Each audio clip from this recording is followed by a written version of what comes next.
E aí, pessoal, falar um pouquinho para vocês sobre o case, sobre o mod, div, e vou deixar uma atividade no final de calendário para vocês. O objetivo dessa videoaula é desenvolver os operadores aritméticos div e mod e trabalhar também a estrutura condicional do case, ok? Bem, vamos falar sobre o conceito de div e mod. Quando nós estamos lá no segundo ano do fundamental e a professora explica para a gente conta de dividir, lembra que só nos interessa o resultado. Naquela época, quando a gente fazia 30 dividido por 5, a gente falava assim, nossa, deu 6. 6 era o resultado e hoje nós vamos considerar o 6 como o div, ok? Então, 30 div 5 dá 6. 28 div 3.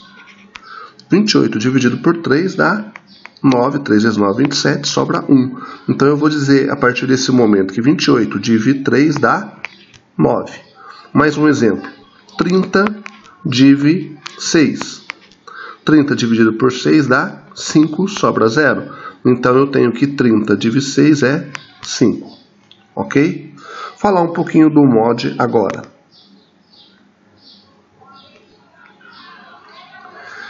O mod na linguagem de programação Java é representado pelo símbolo % ou percentual, ok? Então agora você vai olhar para esse símbolo e imaginar que isso é um mod. Mas o que é o mod? É o que a gente não prestava atenção numa conta de dividir. Por exemplo, 24 dividido por 5. 24 dividido por 5 dá 4 como resultado. 4 vezes 5, 20, sobra 4. Agora o que mais vai me interessar é o resto. Então 24 mod 5 dá 4, ok? 4 por causa do resto. Mais um exemplo. 26 mod 5. Então eu divido 26 por 5. 5 vezes 5, 25, sobra 1. Então eu falo que 26 mod 5 é igual a 1, ok? Porque o resto é 1. 32 mod 5. 32 dividido por 5 dá 6. 6 vezes 5, 30, sobra 2. Então eu digo que 32 mod 5 é 2. O mod é sempre o resto da operação, ok? 25 div 4, então. 25 dividido por 4, eu tenho que é 6. Ou seja, 25 div 4 dá 6. 23 div 2.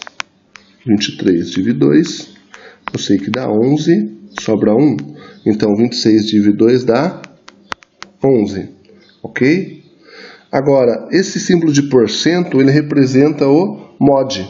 22 mod 2. Então, vamos calcular 22 mod 2. 22 dividido por 2 dá 11, sobra 0. Ou seja, 22 mod 2 dá 0, que é o resto. O próximo, 11 mod 3.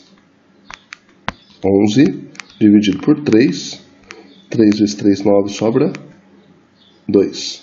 Então, 11 mod 3 é 2, que é o resto. Ok?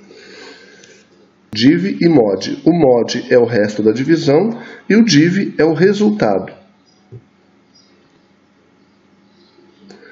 Agora o case. O case não é nada mais, nada menos do que um operador condicional. Então ele pode ser comparado aí ao if, ok?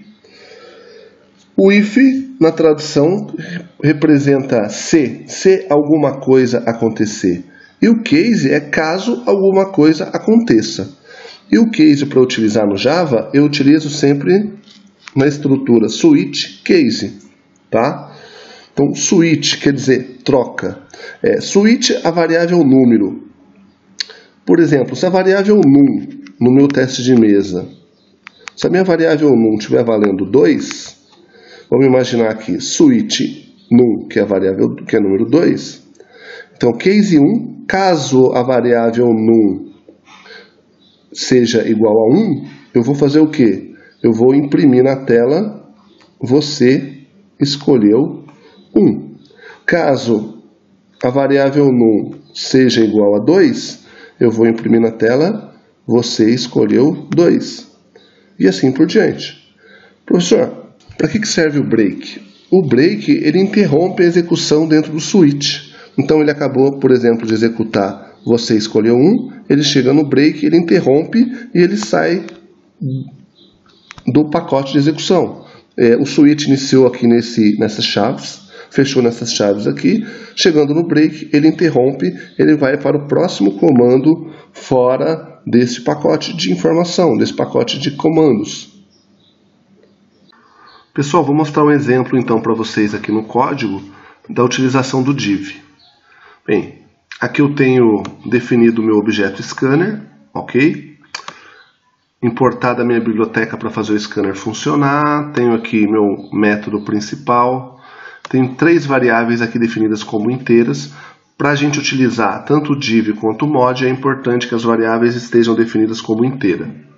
Aqui system.out.println, recebe o valor do i digitado pelo usuário, recebo o valor j digitado pelo usuário, ok?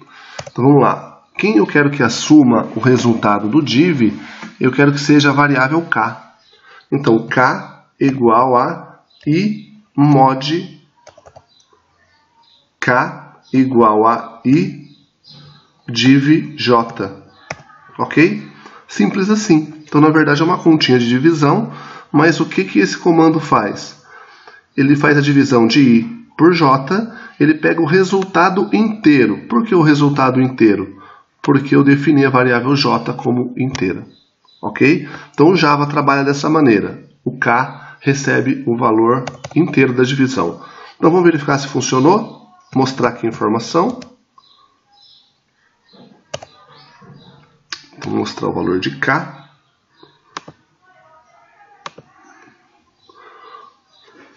Por exemplo, vamos entrar com i valor 4, j valor 2. Então 4 dividido por 2 daria 2. Então, ó, 4 div 2 dá 2. Executar mais uma vez. 8 para i, j 3.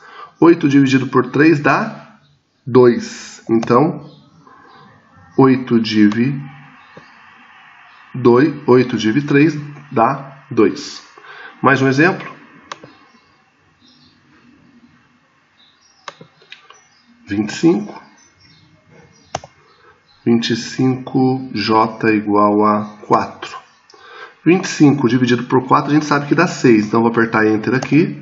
Olha lá, 6. 6 é o resultado da conta. Percebe que ele não continua com a parte de decimal. Ele pega somente a parte inteira, ok? Pessoal, vou mostrar um exemplo agora sobre o mod. Mesma coisa do exemplo anterior. 3 variáveis definidas como inteiras, objeto scanner declarado aqui, importada a biblioteca lá no começo do código, ok? Import Java util scanner.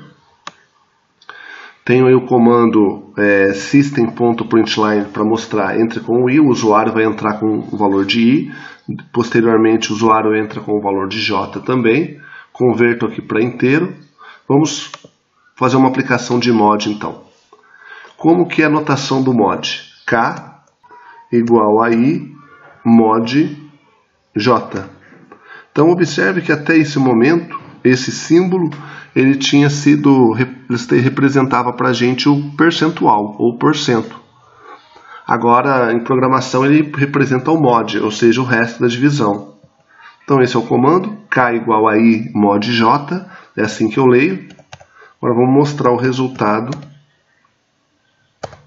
de k. Vamos executar para ver se funciona. Entre com i, por exemplo, 5, j2, vamos lá, 5 mod 2, 5 dividido por 2 dá 2, sobra 1. Então vamos ver, perfeito, 1, ok? 5 mod 2, mais uma vez, 25 mod 4, por exemplo. 25 dividido por 4 a gente sabe que dá 6, sobra 1, ok? Agora, 25 mod 2, não, 25 mod 20. 25 mod 20, o resto é 5. Porque quando eu efetuo a divisão 25 dividido por 20 dá 1, sobra 5. Então percebam o seguinte também. Quando eu faço o mod 2, algum número mod 2, ele vai dar 0 se ele for par, ou ele vai dar como resultado 1 se ele for ímpar. Então o número par 20 mod 2, o resto é 0. Então 20 mod 2 dá 0. 21 mod 2, a gente sabe que o resto é 1. Então quando dá como resultado o mod 2 igual a 1, é sinal que o número é ímpar. E quando o mod 2 tem como resultado 0, a gente sabe que o número é par. Ok? Bem, vou fazer uma brincadeira agora. A gente vai fazer uma aplicação usando o mod referente ao calendário. Então observe esse calendário. Tem muita gente por aí que diz que tem a capacidade de memorizar um calendário. E geralmente não é um calendário de um mês só não. Geralmente é um calendário de um ano inteiro ou mais até. Mas observem só o calendário de dezembro de 2015. Será que a gente conseguiria memorizar rapidamente que dia do mês de dezembro que cai na segunda, que cai na terça? Vou explicar para vocês um algoritmo que possibilita, utilizando o mod, saber que dia da semana cai. Bem, vamos direto ao assunto. Observe nesse calendário quais são os dias anteriores ao dia 1º. Eu tenho aqui, que antes ao dia 1º, eu tenho o dia 29 e 30.